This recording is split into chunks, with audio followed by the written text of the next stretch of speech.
how to buy Benjamin token. So this token came under the symbol of Benji. Now before we start, this is not financial advice. I'm not professional or economic expert, so before investing in any project that you found on my channel, please do your own research.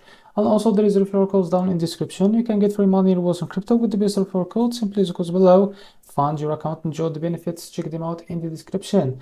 Now before we go on and buy this token, make sure to check the MEXC account and keep following the updates about this token.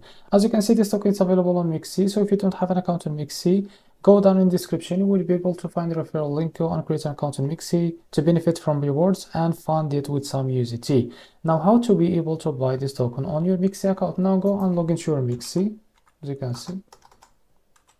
So after you log into your MEXC, you can now search for Benji here, the token name.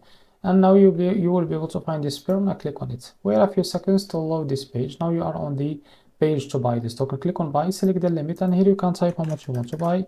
So here you will be able to see how much you will be able to pay of the USDT on your account, and click buy Benji. Now if you select the market, you can drag this to set how much percentage that you want to use of that USDT to be able to buy this token. So this is how to buy Benji token. If you found this video helpful, please like and subscribe. See you in the next video.